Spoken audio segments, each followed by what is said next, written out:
سوال یہ ہے کہ دین اسلام میں شوہر کا مقام افضل ہے یا باپ کا؟ کیونکہ میرے شوہر بات بات پر مجھے کہتے رہتے ہیں کہ میرا مقام تمہارے باپ سے زیادہ افضل ہے، تو کیا ایسا ہی ہے؟ نحمدہ و نصلی علی رسولہ الکریم۔ دیکھیں، جب کوئی آدمی تھیسز لکھتا ہے تو اس کا پریفیس لکھتا ہے اور ایگزامینر کو اسی سے اندازہ ہو جاتا ہے کہ کانٹینٹ کتنا سالڈ اور مضبوط ہوگا۔ تو رسول اللہ صلی اللہ علیہ وسلم کا جو ایک ٹائٹل ہے وہ رحمت للعالمین، اور فتح مکہ کیوں ہوا اور فتح مکہ کے اندر کیا ہوا، اسی سے اس سوال کو ہم ریلیٹ کرتے ہیں کہ صلح حدیبیہ میں مشرکین کے ساتھ معاہدہ ہوا، اور اس معاہدے میں کچھ قبائل مشرکین کے حلیف بن گئے، کچھ مسلمانوں کے حلیف بن گئے۔ تو بنو بکر جو ہیں وہ قریش کا حلیف تھا اور بنو خزاعہ مسلمانوں کا حلیف بن گیا۔ تو بنو بکر نے، اس کے ایک شخص نے رسول اللہ صلی اللہ علیہ وسلم کی ہجوں میں نعوذ باللہ کچھ اشعار پڑھے، تو بنو خزاعہ کے آدمی کو غصہ آ گیا، آقا کی گستاخی ان سے برداشت نہیں ہوئی اور اس نے اسے زخمی کر دیا، جس پر بنو بکر والے بھڑک اٹھے اور انہوں نے بنو خزاعہ پر حملہ کیا۔ قریش نے اس معاہدے کی خلاف ورزی کرتے ہوئے مکمل طور پر بنو بکر کا ساتھ دیا، اسلحہ فراہم کیا، 23 لوگ بنو خزاعہ کے مارے گئے۔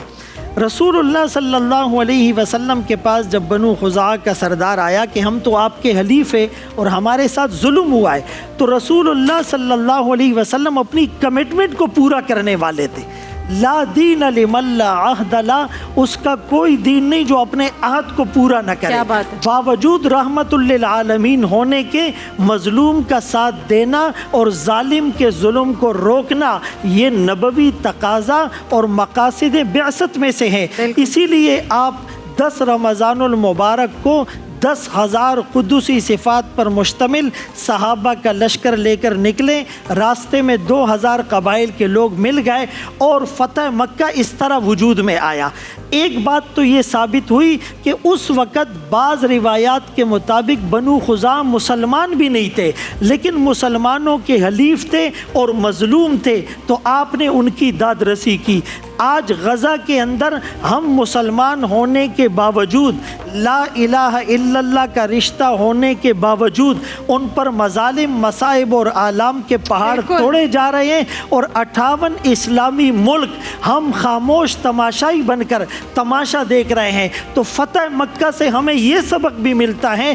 کہ ہم اپنے مسلمانوں کو اور اپنے حلیف کو کبھی بھی اکیلے اور تنے تنہا نہ چھوڑے۔ دوسری بات، اسی فتح مکہ کے موقع پر ابن خطل جو آقا کی شان میں گستاخی کرتا تھا، آپ نے حکم دیا کہ سب کے لیے عام معافی کا اعلان ہے، لیکن اس کو جا کر قتل کر دو۔ صحابہ نے کہا وہ تو غلاف کعبہ کو پکڑے ہوئے ہیں، آپ نے فرمایا وہیں پر اس کو قتل کر دو۔ اور تیسرے نمبر پر حضرت علی رضی اللہ عنہ کے حصے میں جو سعادت آئی، آپ نے فرمایا کہ سارے بتوں کو توڑ دو، جاء الحق وزہق الباطل ان الباطل کان زہوقا، باطل تو ہے ہی مٹنے کے لیے، تو ہم دین کے معاملے میں کوئی کمپرومائز نہیں کریں گے۔ جہاں تک آپ نے سوال پوچھا، دیکھیں اسلام نے کیٹیگرائز کیا ہے، باپ کا مقام اپنا ہے، شوہر کا مقام اپنا ہے۔ اگر کوئی یہ سوال پوچھے کہ آنکھ زیادہ ضروری ہے یا کان،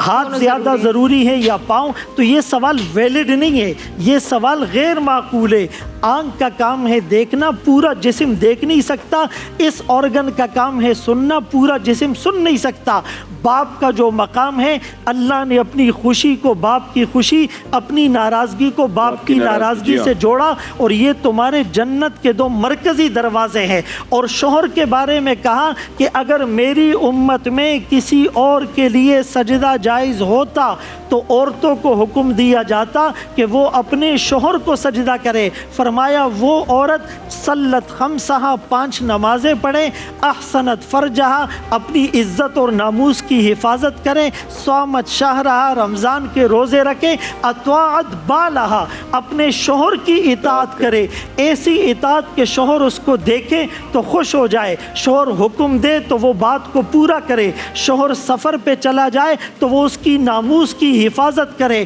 دخلت من ای ابواب الجنت شاءت، قیامت کے دن اس عورت سے کہا جائے گا جنت کے جس دروازے سے کیا تیرا بات جی ہے، چاہتا ہے داخل ہو کیا بات ہے، کیا